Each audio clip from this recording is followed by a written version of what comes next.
Hello, hello. So today is June 4th, 2022.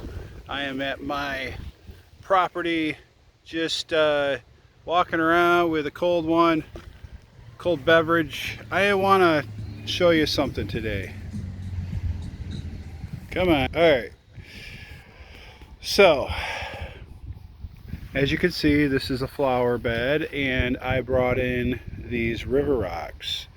Now, what happened is, before I had brought in the river rock, I had all these plants in place and they were thriving. They were getting watered and they were rooting and they looked so beautiful. Like this plant right here was all purple. This plant was bigger. Actually, so was that. That was bigger. And this plant was a beautiful pink rose bush. Super beautiful. This was absolutely full and lush and green. And this one here was too. So anyway, I noticed that as soon as I brought this river rock in, my plants started to deteriorate and kind of like they started to crap out on me. Like even this one here is turning brown instead of purple. So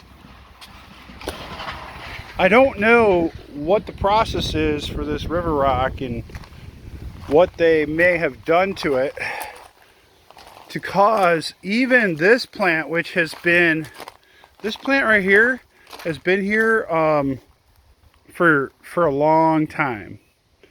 I mean, I didn't put this one in, this was here.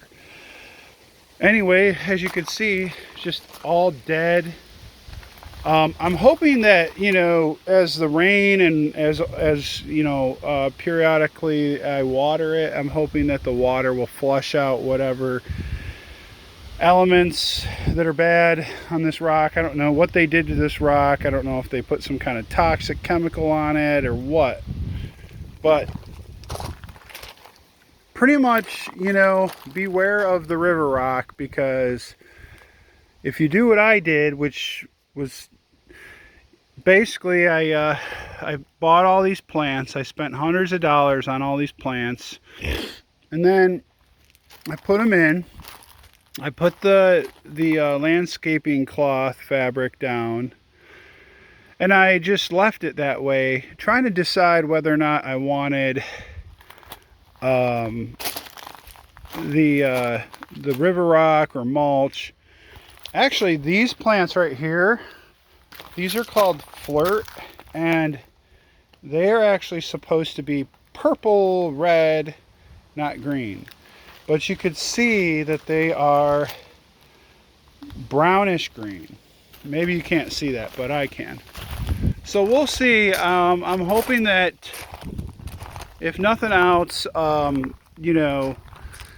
say 75% of my plants will recover, and that the loss in the end will be minimal compared to, because, if they recover, then that means that I'm pretty much good to go as far as I can tell.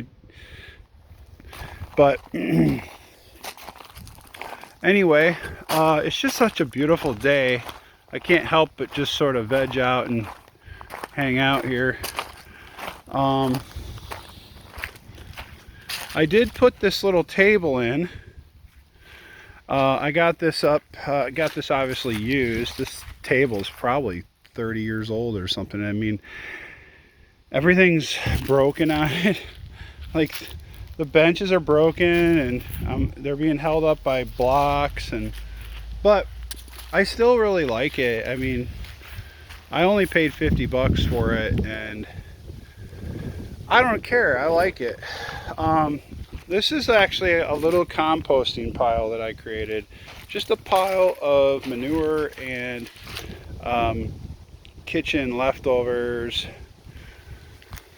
Over here, this is what I did today.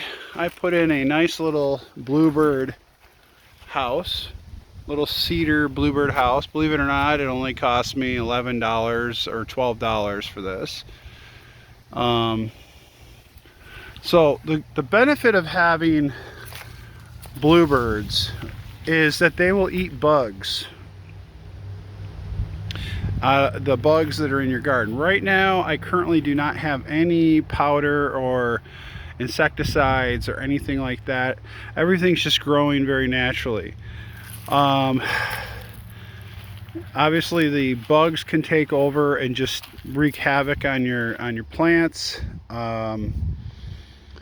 But I'm kind of reluctant to use insecticides because they actually will harm the honeybees. So I'm trying to hold off. I did buy some, but I just trying to hold off.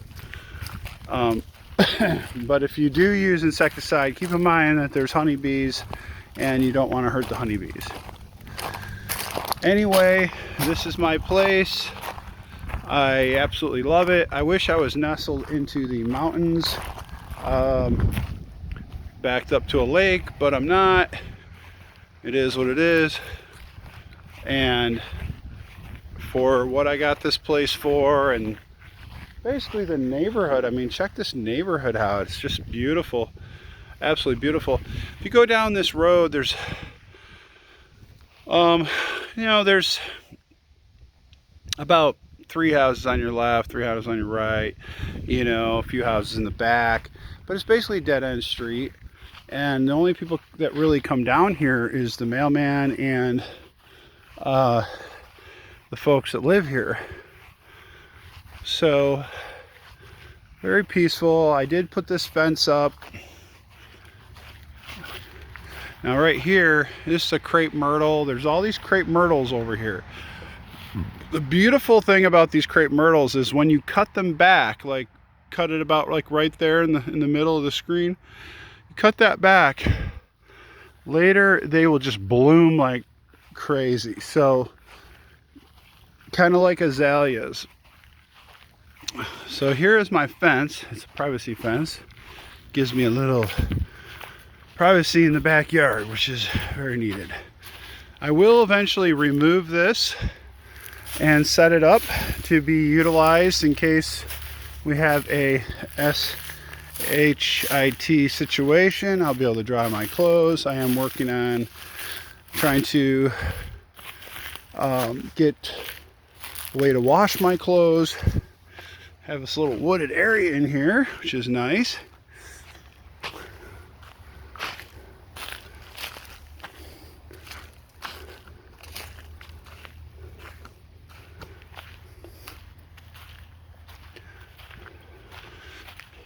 You can walk around the house.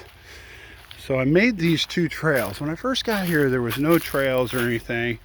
I made these 2 trails so you could literally walk around the house. Here's my chickadees. These chickens are, first of all, if you have chickens, you have to do a lot to make sure they're protected, because there are possums and foxes out here and neighborhood dogs that would love to eat your chickens. So you have to really put a lot of work into it, because a dog can dig. He can dig under your fence. That's why I mounted up all these leaves up against the fence, as well as bricks and logs and stuff like that, everywhere I can. But I love these chickens because they're so inquisitive. I mean, really. Chickens are very inquisitive. They and they have personality. They have a personality to literally, like, they know they're in a cage. They want to escape. They want to challenge you and see if they can spook you, and it's just interesting to see their behavior. So we're back to where we started. And like I said, it's a beautiful day, and I'm just enjoying a one of these 8.5. It's nice. This is actually only a $2 beer, and it's an 8.5. It's freaking less calories. Anyway, so back to the garden. I love that it's June 4th, and I've already got it's like zucchini, like right here. Nice big zucchini. There's a couple more. I have a real big one over here. So it's amazing how fast these things are growing. But here's a nice big one. I might eat that tonight. But it's amazing how fast some of this stuff grows. I can't wait for corn and potatoes and watermelon and all that good stuff, man. This is like just a bunch of goodness right here. I mean, actually, we'll see how it goes, but the next time I grow a garden, I want to grow like way more than enough. Like I'm thinking way over there, like way over there, like all the way to the stop sign over there. I'm thinking having a garden, like huge garden behind those trees right there, behind that lawnmower, but there's like a long strip back there. And I'm talking like having a huge garden back there. And since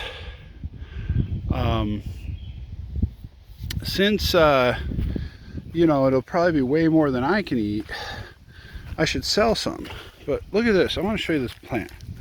So this is a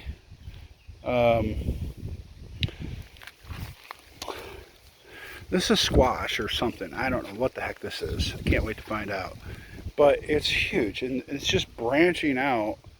It sends these I don't know what you call them, stringers or something. But you're just amazing how much this grows overnight.